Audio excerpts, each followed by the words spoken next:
Sejumlah fasilitas pembangkit listrik tenaga air atau PLTA di beberapa kota di Ukraina dirudal Rusia. Akibatnya ratusan ribu apartemen mengalami pemadaman listrik dan air. Diduga serangan ini sebagai aksi balasan dari Rusia lantaran armada Laut Hitam di pelabuhan Crimea beberapa waktu lalu diklaim diserang Ukraina. Serangan militer Rusia terhadap fasilitas PLTA ini dilakukan pada Senin 31 Oktober 2022. Tak hanya satu, setidaknya ada 5 wilayah yang menjadi target serangan. 5 wilayah itu diantaranya Kremenchuk, Kiev, Selatan, Odessa, Zaporizhia, dan di wilayah Cherkasy Tengah. Kirilo Timosenko, pejabat senior di kantor Presiden Ukraina, buka suara. Ia mengklaim sekitar 40 rudal milik militer Rusia telah terdeteksi bermanuver di kawasan udara Ukraina sebelum meledak di sekitar fasilitas energi.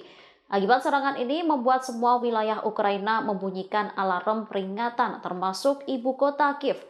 Kirilo menyebut beberapa rudal bisa ditembak jatuh oleh pertahanan anti pesawat, namun beberapa lainnya berhasil mengenai sasaran. Belum diketahui berapa jumlah korban meninggal dan luka-luka akibat dari serangan ini. Namun sejumlah wilayah mengalami pemadaman listrik dan air hingga batas waktu yang tak ditentukan.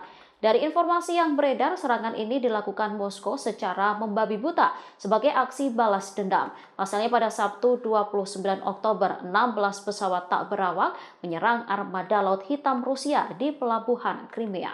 Ukraina sendiri telah membantah tuduhan serangan tersebut, namun hal itu tak membuat Rusia mendingin. Presiden Rusia Vladimir Putin kian gencar melakukan serangan balasan.